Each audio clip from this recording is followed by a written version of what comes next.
Hi, and welcome to Critical Connections. Our goal at Critical Connections is to encourage and enhance critical writing in the field of ceramics. First, I want to thank our major donor, Linda Lighton, and our most recent donors, Diane Charnoff and Joe Loria. Thank you so much for supporting this and giving us the opportunity to pay our presenters. Our visitor today is Rob Barnard, and he'll be talking about his new book, which he will introduce to you. So stay with us.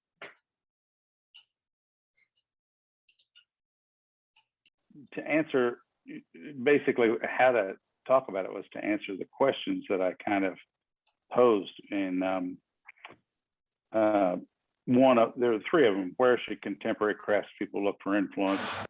What is the basic nature of all crafts throughout history that make it so important to us as human beings? And by what standards should we judge contemporary crafts? So as I wrote these essays, and I think they weren't designed to be critical theory or anything like that. They were things that I wanted to know, and I was prompted by what people were saying about things which are related to things I did. In other words, if I talked to an editor of a really glossy magazine in the 80s, and we're having dinner in Washington, and we were talking about different ideas, and I said, I just finally asked him, I said, do you think pottery has the potential to be art at all? He said, no. Well, I mean, you're writing for ceramics magazine, you're the editor. So those things kind of spur me on to answer them in a certain way, not directly, but for my own self. So all the things that I wrote were personal, and they all developed as time went on. So I didn't want to put that in the book, say this is when I wrote this. I didn't want to make it chronological, but you can go back to the back and see when I wrote them and see the context. If you remember the time, this was written in the early 80s versus the 90s versus 2014 or whatever. And you can kind of see, but I didn't want that to distract from basically what I was saying. So the questions that inevitably came up, that I had to answer for myself were those three questions, So what, where does someone look for inspiration? And the question that kept coming back to me, because it was how I looked at things, how I understood things, was by looking at history. And that's why I quote T.S. Eliot. We're not the past. How do you say it? We're not. It's not like the past didn't exist and we come into the world and we're this individual person who has all this innate creativity as a human being. We are what the past was. We're a result of the past. And so it can be, the past is, when I started ceramics, the past was the last 4 years in Ceramics Monthly and American Craft. That was the past. That was all that we knew. There was nothing else beyond that. So, you create, if you're a young student in 1974, those are your influences. No one tells you or told me in school that say, maybe you ought to go back 1,000 years and go to a different culture and look at the way these people interacted with that material and with their own ideas of relevancy in their culture at that time, and see if it's relevant to you. If it's not relevant to you, then do something else. But so the question for me was simply to unravel this this sweater, to find out what it really meant to me and how it really worked. And that was the goal. So when I always find it odd that we can't make that transition, and that's why I use T.S. Eliot, because he's a poet, and they thought it was English. He's an American poet, and he talks about a different genre, and you can't imagine poetry beginning last week or last year. It's a culmination of human beings struggling with a language to create some intimate emotional feeling that they have in their relationship to the world. So that's the that's kind of, how I looked at it. And when I talk to people and students and people when I travel, I'm going, well, imagine you wanted to be a writer, and what would you do? I mean, how could you be a writer if you haven't read anything? If you're not acquainted with the world of literature from all these different cultures, the richness of it, the variations of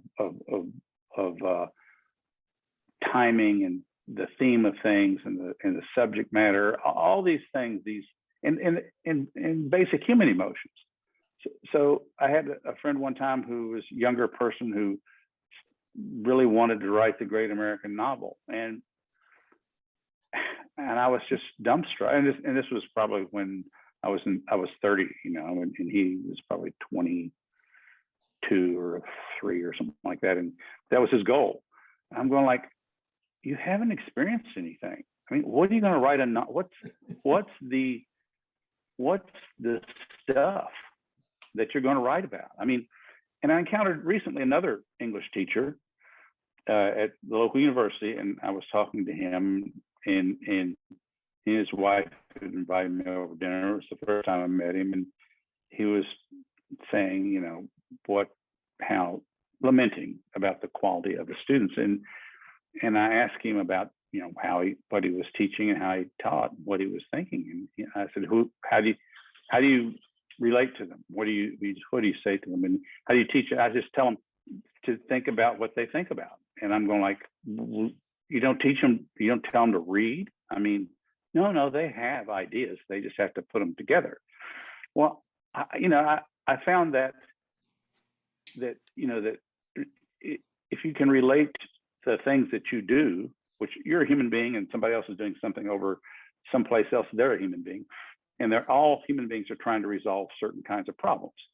I mean, we like to pretend that we're really evolved, but we still need a roof over our head, and we still need to be warm and cool, and we have all these human traits that we labor under, and just because somebody's a potter doesn't mean that their ideas and their humanity and their need to express these deeper feelings or question these deeper feelings through work doesn't mean that they can't do that in the same way that a poet in any language can do, or a painter or a sculptor or a photographer or any kind of creative process. So the commonality of those things is more important to me than the idea of I use this clay and you use that clay. I fire this way, you fire that way. How you do that is irrelevant to me. So when I ask, if I look back at history, all of a sudden in the past, all of a sudden when I was a student, I discovered Japan, and I looked at certain things, and I found that I really, as I talk about in the book, things really resonated. I mean, I was just dumbfounded in a way by things, how I responded to things. And, my background was not a background of some person who's sophisticated, who's, knew about museums and grew up this way, or, and understood all these things. The only thing I knew was I was raised in a Catholic school, which was fortunate because the nuns there taught me that, culture was important. Ideas were important. Being an intellectual, not in the formal sense, but just intellectual thought was important. And even though they weren't artists, the art was important. Music was important. All those things were important. And that impressed me, but I didn't have a handle on any of it. I mean, I just had that seed had been planted, and I was in that position. So all these things that I write about were all these. They weren't one thing. It wasn't like I sat down at one time and wrote. They're all at different times, and they all reveal specific problems that I was trying to resolve for myself. I was writing it for myself, and I found out that by writing, if somebody asked me to write about something, said, I want to know what you think about this or that. I found that I had to really really take that seriously. I didn't have anything ready in my head. I didn't have a preconceived notion. I had to really actually think about it. I remember, being frustrated, especially more earlier on, but I used the same process much later. But I would sit there and I would be fumbling around, and first I wrote it with pencil. I was a terrible typist, and probably proliferation of my good or bad of my writing came with computers, because my typing was horrible. But I remember walking, and I have a lane that's about an eighth of a mile, quarter mile, something like that long in the woods, and I just say to myself, what are you trying to say? What I would fuss with myself, stop beating around the bush. What does it really matter? And it was a wrestling match almost with myself to come up with these things. And when I finally do it, and there's always a time somewhere along the way as I'm going that I go like, I think I've got it now. I think I've got it. And so each one of those things was a struggle, like a drawing something out. And that's how they occur. And so it's not any different than when I make things. When I look at something and I sit down and I want to make an object, and I look at the historical objects that have really excited me. For example, if I would go and look at a piece of medieval English jug or something, and I would look at that, and it would be, it would be so mysterious. It would be so mesmerizing to me that I would think, I just couldn't guess. It wasn't a question of repeating it by any means or anything. I was full of, wondering about what the person was like and how they were thinking, what their life was like, what caused them to really, to make these decisions and not that decision, and finish something this way versus that way. I mean, for potters, it's always, you're making split-second decisions all the time. Sometimes you don't even know why. And people sometimes they make analogy with dance. So the dancer makes a move and makes these moves. Well, you're not making a move physically, but you're physically causing this movement on a plastic material as it spins around, and you're constantly making adjustments with your mind and based on certain things. And so you're always doing these things. And why do you make this choice versus that choice? And so I always look at other things that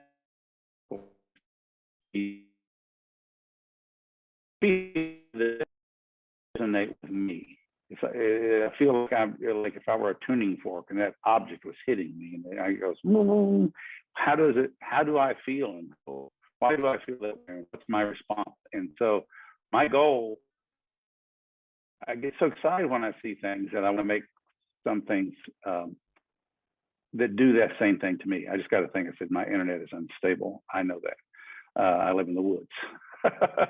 So if something happens, but so anyway, that's part of the reasons why I look in the past, is because I see objects there that I'm not concerned with about the ego of the person who made it. There's nothing, I don't know anything about them.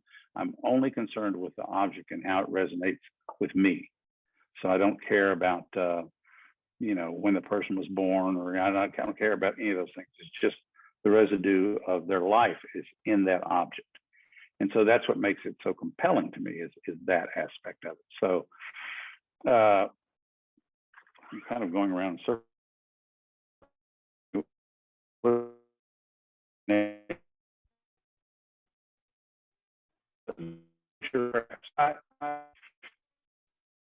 When I was a student, my teacher, Kazuo Yagi, was very philosophical, very cynical, not like any other Japanese potter. He was very, he didn't like this sort of over romanticized view that Japanese potters have, and that they use to portray how they do stuff, how they make stuff. He joked with me, he said, Rob, when you go back to America, if you'll just wear a kimono and a hakama when you do your demonstrations, people will really like that, kind of joking. And then he didn't like, he just didn't like that kind of stuff. He wanted to cut to the core of that, not use this fake romanticism to give something credence when it didn't really have that kind of credence at all. So he was skeptical of those things. And so that rubbed off on me, fortunately. And so I didn't have a typical teacher. So he said, you need to read more things about American art. You don't need to, you have to read things about art in your country to see what's valuable and how you're going to fit into that. So that was like 1976. And so I came home in December of 1976. And when I got to, my wife went to Washington, I went to Kentucky, met her in Washington, and we went down to Kramer Bookstore in Connecticut Avenue, and I just bought a lot of books about art and anthologies and things like that, in as much as my meagerly amount of money that I had would allow. And I came back and I started reading this. So those things helped me think about the ideas of my situation and how I would relate to my culture and my situation. A good example of one is Dory Ashton's book on the New York School. And I was reading that book, after I got back, so it's probably 1977. I was thinking my prediction or my predicament in what I would go back to in the United States, and how craft people were, and how specifically potters were. And, I knew that pottery wasn't considered important. That's why I was in Japan, because pottery wasn't considered important in academia in the United States. So I thought, I didn't know how to actually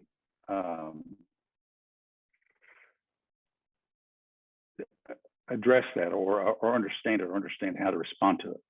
So I read Dory Ashton's book, and what really struck me was that, in something I didn't know, that all the abstract expressionists, all the people at that time period in the early 20s, that those people weren't artists.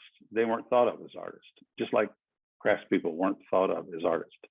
The artists of their time were composers, writers, and other intelligentsia. Those are the people that were thought of as artists.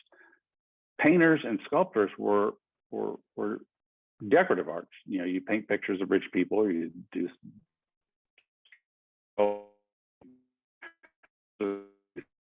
Not say all of it wasn't that, but that's what they looked at. So how they changed that was to understand all the things, the philosophical concepts that surround what they do and what they make. So, and this is relevant maybe for you all in the thing what your discussions are about. But they invited all these people from the so-called bigger world, of art, and brought them in, and they brought them in for discussions and stuff, and then basically intellectually beat them up, because they knew as much about what those people did, and those people didn't know anything about what they did. So the idea was to say, look, we can claim for ourselves, because we are intelligent people and we are people who have ideas. We can claim for ourselves validity for what we do based on your ideas. So if I take your ideas and use your ideas to judge my work, I think it works out fine, So that was a revelation to me. And so there were other things that of people at those times. So I saw their struggle at that time, not unlike the struggle of, say, modern craft in American culture, in the same light, So that's not the kind of direction that the sort of modern craft world went in. And so in the 80s, a lot of things I wrote were in in response to their direction of movement. You know, I had a quote in the book that I found, I don't know, maybe 5 years ago, that was after this happened, and it was about Clement Greenberg talked about, you know, when one art assumes the importance of everything, you know, then all the other art forms have to basically copy that and go after that. But the final part was, he said they can't do that though. They have to get rid of their basic nature. They can't do that unless they've really mastered the technical aspects of their art to make it look like the other art form. And I think that's basically a lot of the things that we dealt with. Elaine, you had said you had some questions, or people had some questions. Yeah, Kurt Benzel wrote in the chat, how do you sync your object orientation with the me perspective today? I'm sure he could clarify that if you're. Yeah, Kurt, tell me the object orientation versus what. You're on mute though. Well, pretty much when you were talking, I think as I was listening, I was hearing everything filtered through a kind of a cultural, societal perspective. And my observation of a lot of what's going on today is really it's just stuff coming from one individual out into the world without much filtering through any cultural perspective. So I mean, if you've got a good, good website or good Instagram account, you're just spreading your opinion and your perspective everywhere. And I don't think it's always balanced by any cultural perspective. And I just think that's at odds with your thought that, the person wasn't as important as the object and the history and the context in history that is your preference. Well, first of all, I mean, I don't know what cultural thing I'm supposed to address, so I don't exactly know that. I think that we all oftentimes, we oftentimes forget that. And Ernst Gombrich said this in his Story of Art. There's no such thing as art. There's just artists. And all artists are this way. I mean, all artists fight for a vision that they have. Abstract expressionists did. All artists fight for their vision. They don't say, I wonder what I should do. If I'm an American, how should I make this? Or if I'm Japanese, how should I make this? Japanese actually probably do. But the Americans, so sometimes people would be, at different times, people would be critical of me, say, oh, Rob's been in Japan too long, and he doesn't this or that or that. And I'm going like, well, if I lived in France, you wouldn't say that about me. I mean, if I lived in Italy and I did, polychrome things, brightly colored Mediterranean look, you wouldn't say, oh, Rob's just prejudiced because he's lived in Italy. I mean, so there's all these things. And in America's, the amazing thing about it is we have this freedom. No, and frankly, nobody, really cares whether you survive or not. Unlike Japan, I felt always people cared about me there, and people always cared about what I thought or how I felt and that I would be successful. But here, I have a total freedom because nobody says you can't do this.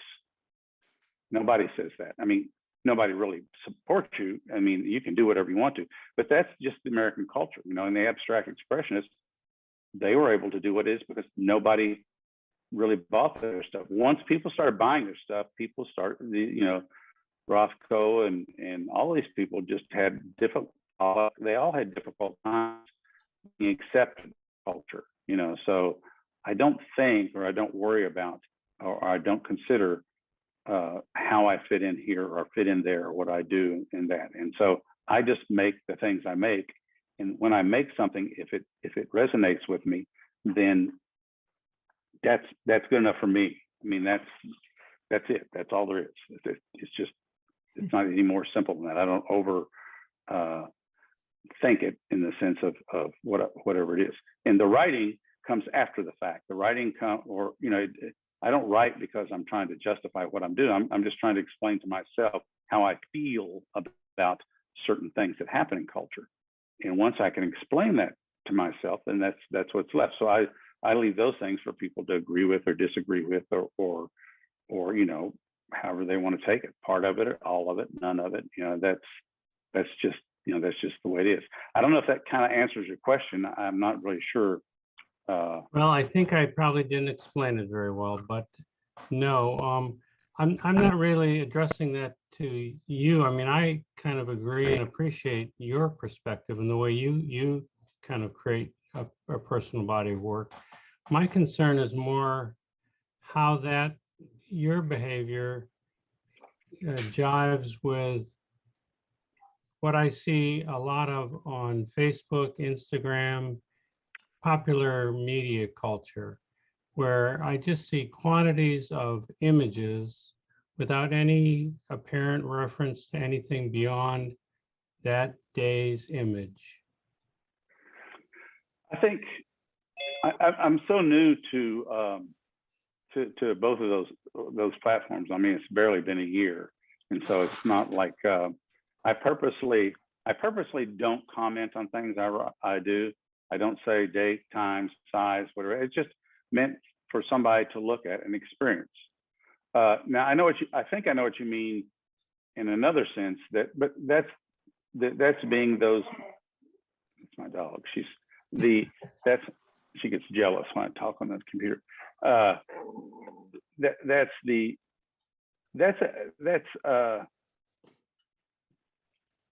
an attempt to sell things, I guess, is what I'm saying.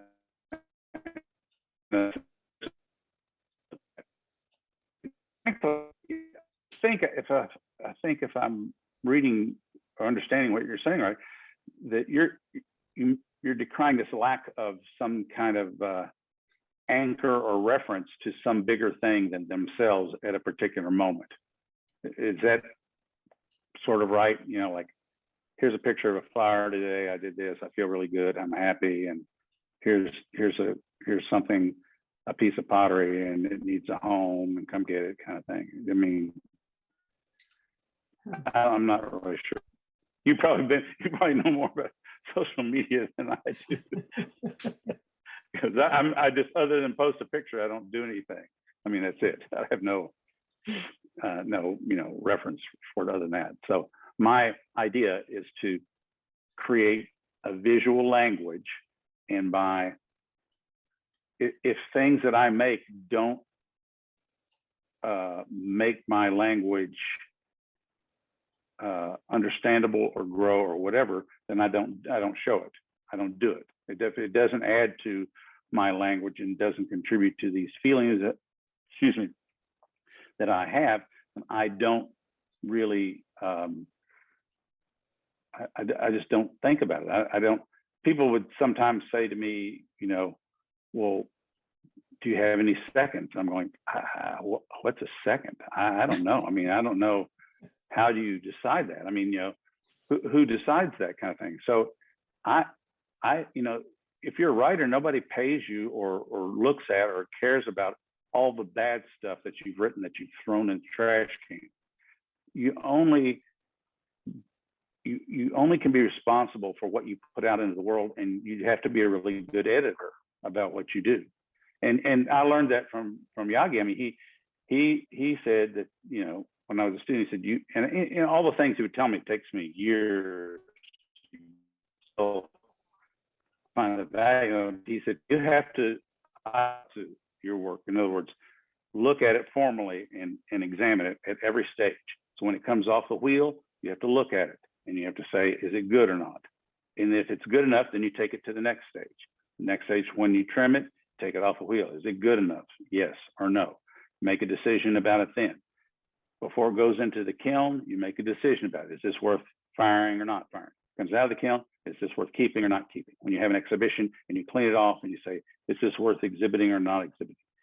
Anywhere in between those steps, you discard things that don't point exactly to what this feeling and these ideas that you have are. And if they don't point there, then you get rid of them. They're not seconds, they're just mistakes. and a second is a commercial thing. Somebody who's making a living, and they look at their audience, and their audience cares about the way a blemish is, or a crack is, or something is, and that's a different thing. That's an entirely different thing. But you know, the idea of saying following, and even after you've done that, you still look back and you go like, oh, I really messed that up. I thought that was good, but it's really not. Or you keep a lot of things and you look at them later and edit them and say, this is way better than I remembered. I'm glad I did keep it. So it's always ongoing. There's never a stop, but there's just the effort. It's not a culmination. It's just an effort to be specific. So. And then, Rob, isn't it up to the writer then to discover that language? And isn't it up to us as writers, if we're writing about other people's work, to evaluate, and I don't mean that in a positive, negative way, but to interpret all of the elements that you have put into it, and then understand that visual language. I think that as, and I've only rarely, when I've been function in a critical perspective, how I approach that is I let somebody tell me, because they always like to tell you in an artist statement, what they are trying to do. And then I look at it and I say, did they do it or not do it?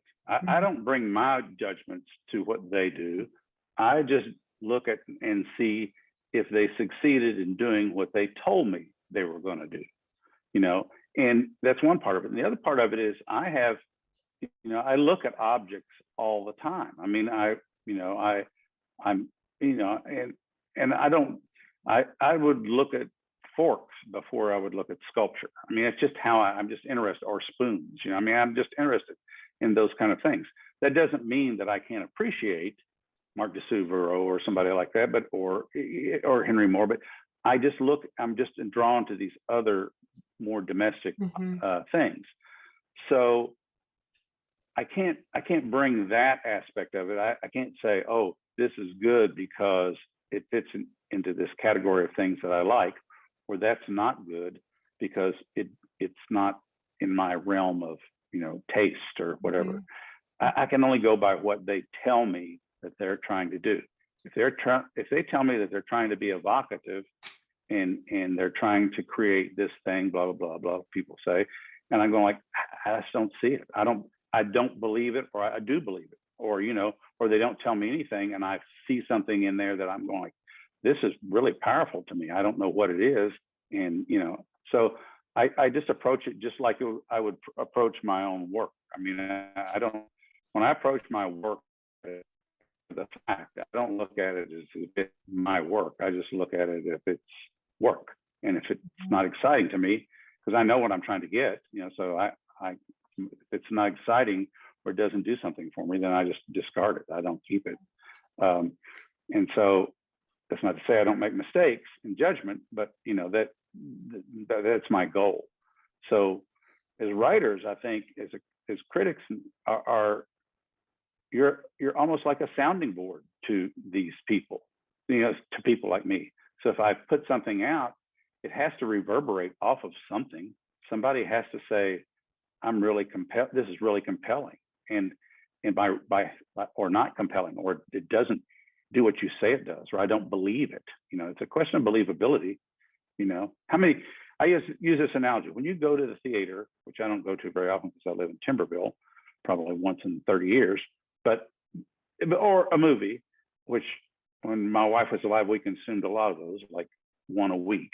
And you sit there and you're watching it, and when you're self-conscious about what's going on, and you're thinking like, well, why are they doing that? And, you know, I have to go to the bathroom, or want some more popcorn, or you're self-conscious. It's failed, you know, because they cannot get you to suspend your disbelief. They can't get you to buy into the story, the emotions, what the actor or and the director and people trying to say, stop it. And so that's what I look at when you look at an object. You know, we know that we're artists, and everybody knows that, you know, these things and all these possibilities. But the question is whether or not the object is so amazing that you want to buy into, because by buying into it, you go to this other place that we can't go ordinarily.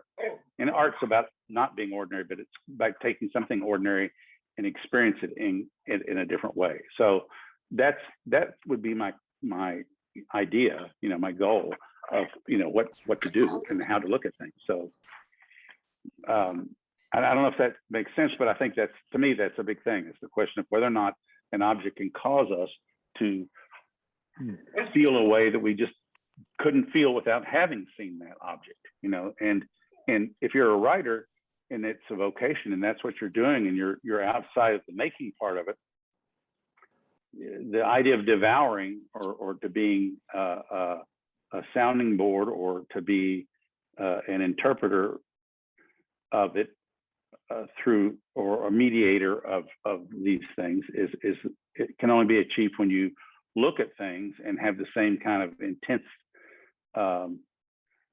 feeling or response to an object that the person who made the object of it had to begin with, that caused them to make it. People who are artists are always, you know, just influenced by the things they see around them, by other artists or by other art. Historical, you know, I can't do work for the future. I don't know what the future's, you know, I mean, I don't know, but I do know what people, you know, thousands of years ago said, you know, in their work. So that's all I can be. If I feel that strongly about it, then I can make things with that kind of emotion. If I don't, I can't, you know, I can't do it. Janet Koplos has a question. She says, in the book, you talk a lot about the art experience, in quotes, as a personal matter. How can critics deal with that and write about it? Well, I think sometimes, and I've talked with other friends of mine who are writers and critics, and sometimes I can break it down sometimes when I see people or read about stuff about whether or not somebody's actually had that experience. In other words, that an experience with an object is life-changing. I mean, that once you experience that object, your life that object's caused you to experience something, you can't go back to looking at things the way you did before. I couldn't. So that kind of thing, if you experience those things, maybe you're not driven to make them. Some people are driven to collect them. Some people are driven to have that experience and to write about that experience. And some people are driven to make things that will give them that experience for themselves. So I think the major thing is the question of whether or not, when you look at something, does it cause you? Does it make you feel something just bigger than you thought before? I mean, I don't know. It's an experience. I mean, I can't, you know, you can't, it's hard to articulate. It's easier to make something to try and give it to myself than it is for me to sit here and explain it to, you know, in language, because it's an experience. I don't know if you stopped there or if it was just Janet. Yeah, I just wanted to follow Because up. my internet connection is unstable. Rob, if you make something and you have that art experience, and I look at it later as a critic, do you hope that I will have the very same experience from that work that you did? Or, you know, I'm always on the outside. It's your experience. So how would I, as a writer, transfer? Well, you wouldn't. It's not a question of transferring. So when I first had that experience, I had milder versions of it, but when I first had that experience, you know, I wasn't trying to explain it to somebody else. I just had it, and it caused me to want to have it again, and by looking at other things, and then it caused me to want to. This is my theory. It caused me. Artists are people who want that experience all the time. They cannot wait for somebody else to do it for them. They're constantly working at doing it for themselves, at creating things that will do things for themselves. So I can't say, you know, I hope that things resonate in a very deep way, or cause, you know, a person, the audience, to think or to do all those things. But I can't say that whether it will or won't. I mean, but in many ways, it's irrelevant to me. I mean, in the sense, it's not going to change me doing what I do. You know, I mean, but if you're on the outside, you can have an experience, and I'm sure many of you had, of things that, you know, different ways that you just may not have articulated because it didn't fit within maybe the categories that you were writing about at the time. Maybe it was some other thing. You know, nature is like that. We experience that all the time. You know, we experience, you know, I remember in Japan walking out one night, and it was about 10 o'clock at night in the middle of winter. And I lived in the country, and I was taking our dog for a walk, and there's mountains on one side, river on the other side. Rice paddies were empty on the little trail, and the moon was coming up over the mountain, and it was freezing. I was freezing, and I was going like,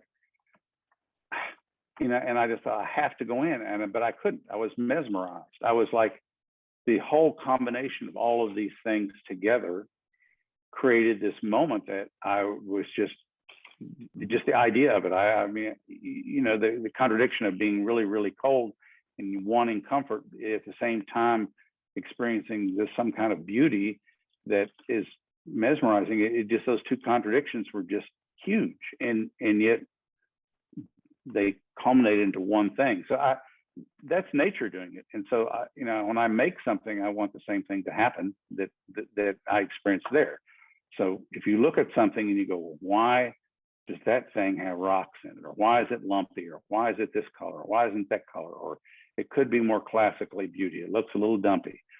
Well, those are all things that are, I won't say design, because I don't design things, but I mean, they're part of an attempt, I guess, to disarm us, or myself, from and break this rule about things don't have to be a certain way, or we don't have to have a certain experience when we look at an object. We can approach it from lots of different ways. In the West, ceramic art in the West is always two-dimensional. It's a cutout. You look at it in the books, it's a cutout. It's the same on the front side as is on the back side. And you can just make two-dimensional cutouts of it. Even Barnard did that in his book. He did drawings of cutouts. But in Japan and other parts of the Orient, it's not. It's like sculpture. You can turn it around and you feel it. One side sags, the other side lifts. You know, things that are straight-sided that thrust up from the bottom give you strength. Things that are dumpy are dumpy. But I mean, dumpy is not bad. Dumpy is dumpy. I mean, it has its emotion, just like straight-sided, strong-shouldered things have their emotions. They all carry emotions. And I think that's why I say with acting, I mean, the actors, you know, they have to be able to portray in a physical way emotions that may be completely alien to them as a person, but portray them in an authentic way, or you know, real way that causes, again, you to suspend your disbelief and look at them and say, I see what they're getting at. It is affecting me. You know, why would we cry in a movie? We know we're sitting in a seat. We know it's a theater. We know all this stuff is around, and yet somebody has caused us or created things that cause us to feel something that we didn't expect we were going to feel when we came in and paid whatever it is now, $15 for a seat. I would say that I don't think a critic ever has that feeling of having created an art experience through the writing. Maybe a novelist might do that. So you Right. create art experience, and even if I recognize it, essentially this is an example of how criticism is a parasitic activity, because it is dependent on my understanding of your experience. No, I don't think you have to understand me or my things. I don't think critics have to understand that. They just have to have had an experience that they understand that they can convey to the people who are reading what they say and listen to it and say, you know, I experienced this, or I didn't experience this. I don't know what he means by any of this, but I had an experience, or I feel strongly about it. And here are some of the elements that I think led me, as I look at it later and I digest it, that led me to understand that experience. Or here's the outline of my experiences. And that's what this book is really, is about me outlining my experiences as I approach stuff. You know, it's not, you know, I mean, when I wrote critical things, somebody says, you know, I want to do this, and it's going to make me feel this way. I'm like, I'm sorry, I don't believe it. I mean, I want to believe it. I mean, I'm not against what you say you're going to do. It's just, you have not convinced me. I can't, and I want to be convinced. I actually want a great experience every time I look at any kind of art. There's not a question about that. And the enthusiasm is everything. I mean, that's the writer critic's best tool, is the enthusiasm that they have for the activity of these people that they look at. I mean, and you're right. I mean, in a certain sense, it's parasitic. Oh, that word is kind of harsh, but I mean, the reality of it is that, you know, like Gombrich says, art is a result of artists. It's not the result of writers. It's not the result of art educators. It's not the result of anything but artists. And art exists because people, individual human beings, have this propensity to want to leave a mark or make a mark or do something that goes outside of themselves and that leaves some impression that they have felt of the world in another way. So that's what it is. And I think, you know, critics and writers have an important part, in the sense that they can say to somebody, no, you didn't do that. You know, I wanted you to do that, but you didn't do that. So, you know, and other times just to say, you know, just be enthusiastic about things that you're enthusiastic about, you know. Joe Loria has a question, but I want to preempt it with two comments. One is that my professor of philosophy of art was Mark Johnson, who used the term aesthetic ecstasy as what he thought should be a seventh sense, in that when we respond to something aesthetically, we feel it in our guts. Mm-hmm. And then I want to go to just a quote from my thesis, which is that every work of art is a thesis, and that it's up to the artist to make sure that everything that goes into that work of art supports that thesis. And then it's up to the critic or the writer to discover that thesis. And that's where that slip can happen, I think, in, like you're talking about, that whether it communicates or not. So Joe's question is, what language does wood firing provide you that is different than other firing methods? That's really funny, because when I first came back, and what wood firing originally did for me, was because it was so new and so stark and so different. For some reason, I responded to that.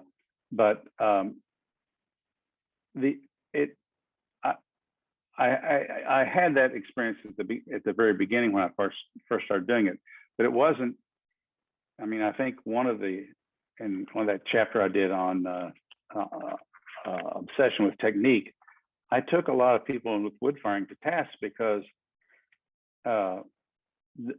their attitude is how do I get this result?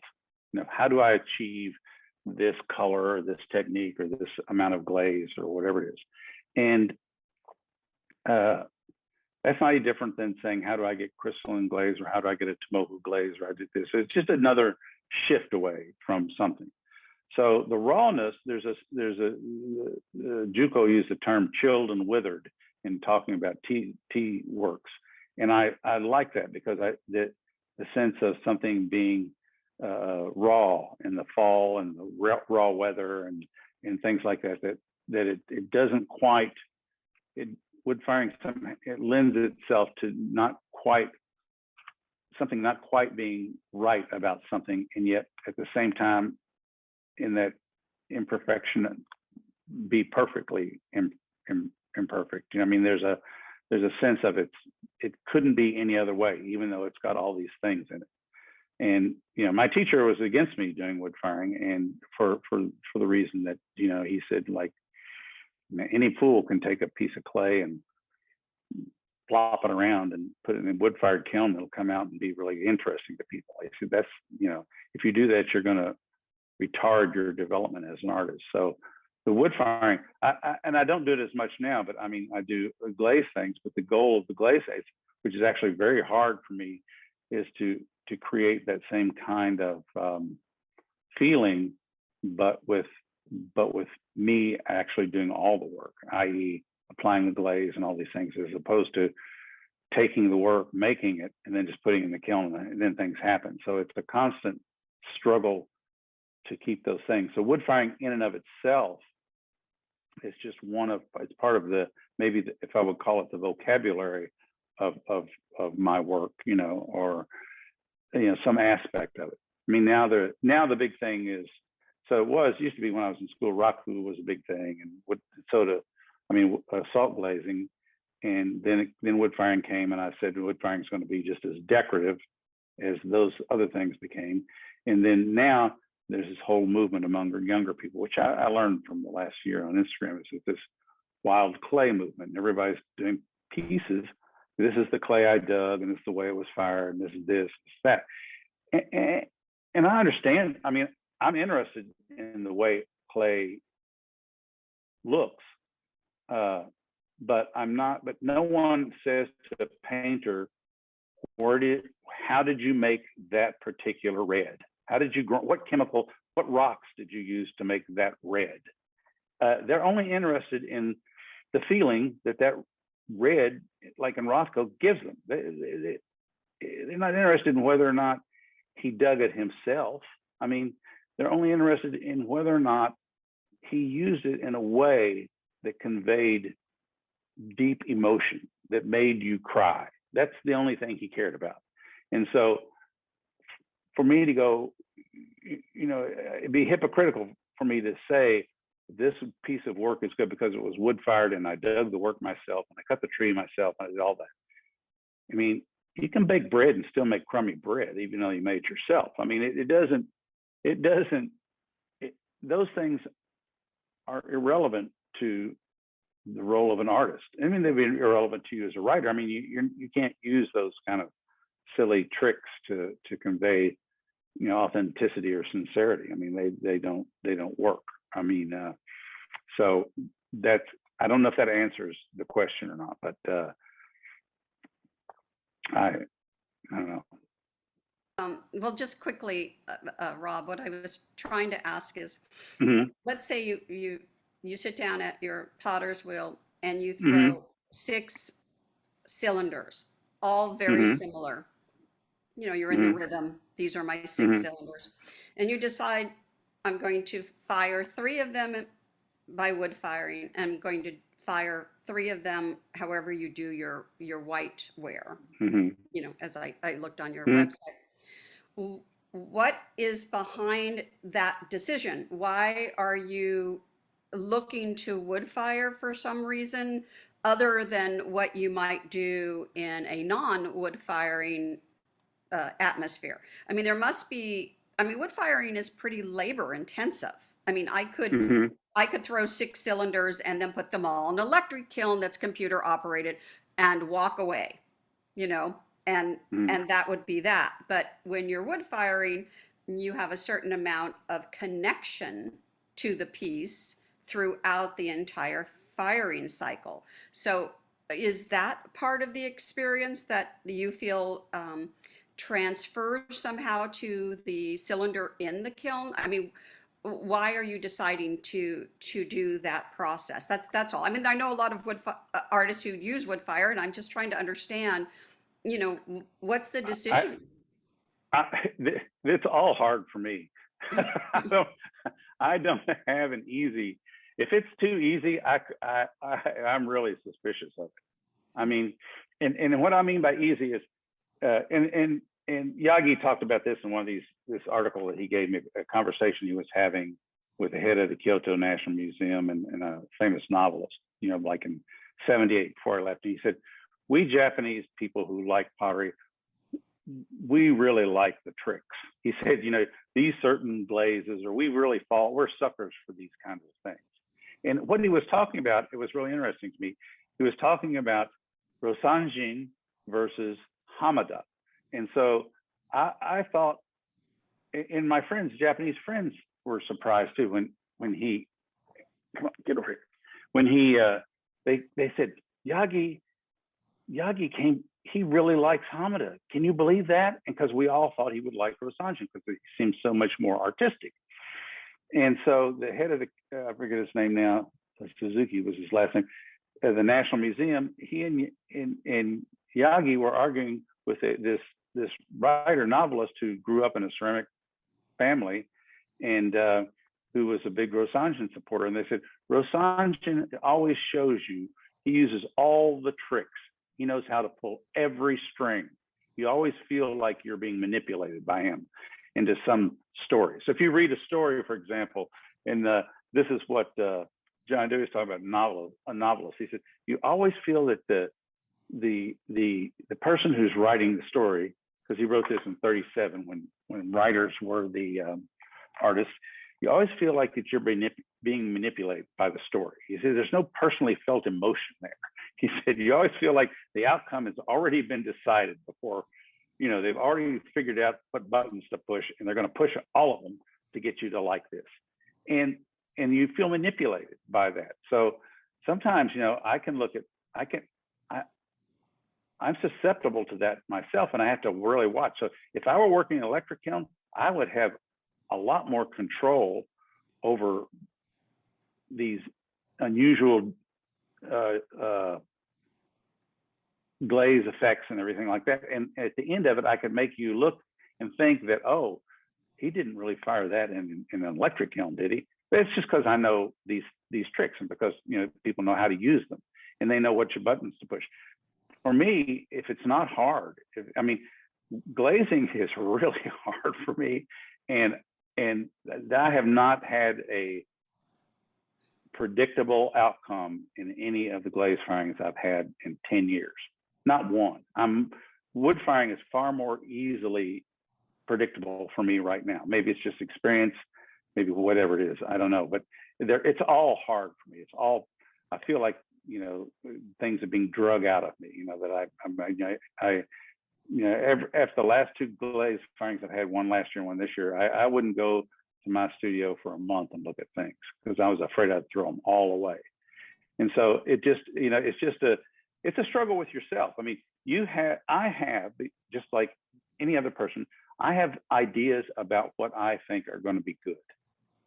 And it's not that they're bad, it's just that they're predictable. They're just really predictable. And predictability is kind of, in a way, boring when you're an artist, because it doesn't take you farther than away from the place that you started at. So I don't have, all of those things are hard. If I had an electric kiln, it would probably be really hard for me too. So there's not anything like that that's easy for me. If it is, I just don't do it. It's not worth doing. I don't know if that matters, if it makes sense either. No, I understand. I think you're used the wood firing because, in a way, even though most of us who don't do wood firing think that the surfaces are much more unpredictable, for you feel that the surface treatments are more predictable because of your experience with it. Right. So I just finished a glaze firing, and so now I'm working. I have a new clay body, and I'm getting ready to start a whole body of work for a wood firing. And it's just because I'm interested in it again. You know, if I do a lot of wood firing or a lot of glaze firing and it becomes predictable, I have to go out and do something that challenges me again that pushes me past the predictable aspects of something, you know, something I already know. So it's not and what I'll do is, if there's things left over from the wood firing, I'll put white slip on them and put them in the glaze firing and see what happens. I mean, because I just don't know. I don't make certain things for certain firings, in other words. You know what I mean? Rob, we're at the end of our time, but I want to maybe get a brief response to Joe Shea's question. She says, Rob, with apologies, undoubtedly covered, but I'm curious about what sparked your interest in ceramics. Was it, as you were talking about, a life experience moment, or what I, again, will go back to, the aesthetic ecstasy that so many of us felt when we first touched clay? My moment, and I talk about it just briefly in the book, but I talk more about it in one of the interviews in the back of the book. But I was a student. I'd gotten out of the Marine Corps, and I'd been in Vietnam for 2 tours, and I was back to school. And you know, it was the 70s, and I was older than other students, you know, and I just found education difficult. I didn't find, you know, writing classes very interesting. You have to think of you know, I always remember this. When you're writing, you have to think of your audience and see what they want to blah, blah, blah, blah, blah. And I'm like, I'm sitting there with 100 people in an auditorium. We'll listen to this guy. And I look back on it now, and it's not everybody's fault. You know, I knew I was a little, you know, had other problems maybe, but I took a ceramics class, and there was no expectations, literally none, because it was the 70s. What grade do you want? I don't know. I mean, maybe a C if I'm lucky. They're going, C. And I remember seeing a T-bowl, and it was in Glenn Nelson's book. It's third generation Raku thing. I haven't actually seen the real thing, although it's in the Metropolitan Museum. It said there was a red T-bowl, and it was straight sided, you know, Raku T-bowl, third generation. And I was going like, I'll make one of those. I have to make something. I have to have 5 things to make, so I'll make something. And so I thought, and I didn't know what a T-bowl was, so I made this like teacup, you know, and it just came out. I just kept, I couldn't let go of it. I couldn't make it, and I tried to dismiss it, but it kept living in me. You know, it kept bothering me, and it led me on to doing other things.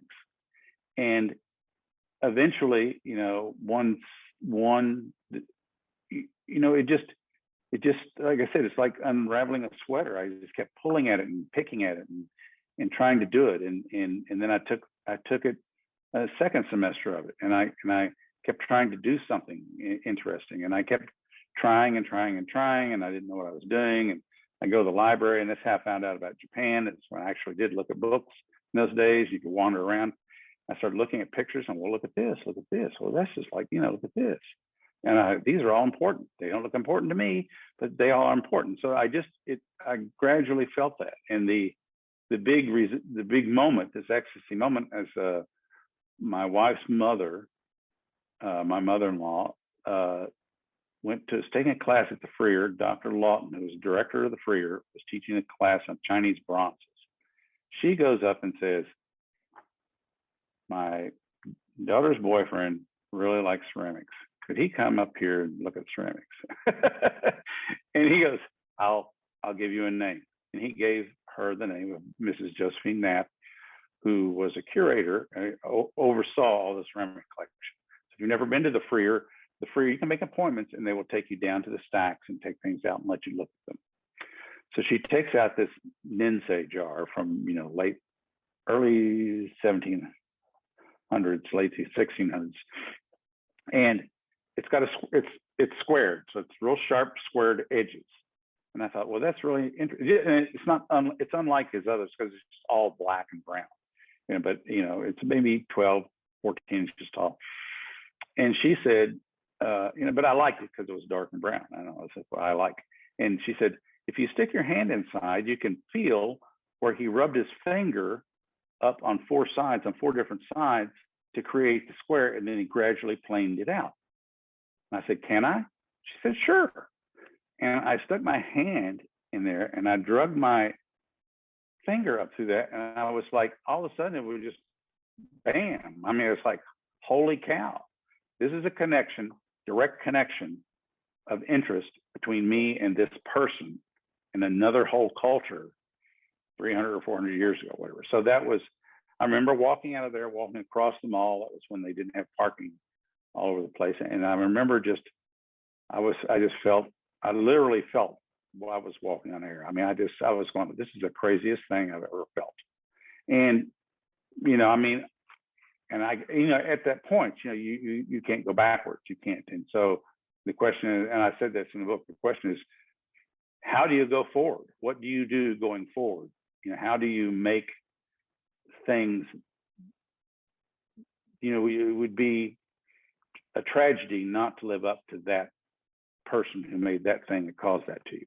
So how do you make things with that much power and emotion, that things are that strong? And so that's just a question of how that, and that's what those essays are about. How do I unravel this, and how do I go forward in this process of creating those kind of things? Boy, I think that's something that we all strive for, is to make something that has that power. I know that Warren McKenzie always had that one tea bowl that was his pie in the sky. Yeah. So anyway, well, we're out of time, but Rob, I really want to thank you for joining us today. And well, thank you for having me. Thank everyone who was able to be here, and thank you again to those of you who have contributed support so that we can continue to do this. And if anybody was from England was on, I'll be going to London the 30th, and a friend of mine, Julian Stair, and I will have an exhibition at Corby Moore Gallery in London on Great. September 7th. So if anybody's in England, well, if they'll come by for the opening, that'd be nice.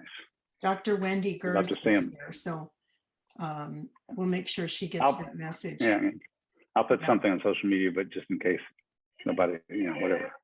Okay. All right. Well, thank you all. I appreciate it. Great. Get in touch anytime you want to. Okay. And this will be placed on YouTube when I just send out a link to those who are on our list. So appreciate it. I'll be in touch, Rob. Thank you so much. All right. And thanks to Good night, everyone for being here. Bye-bye. Thanks, Elaine. Bye. Uh-huh.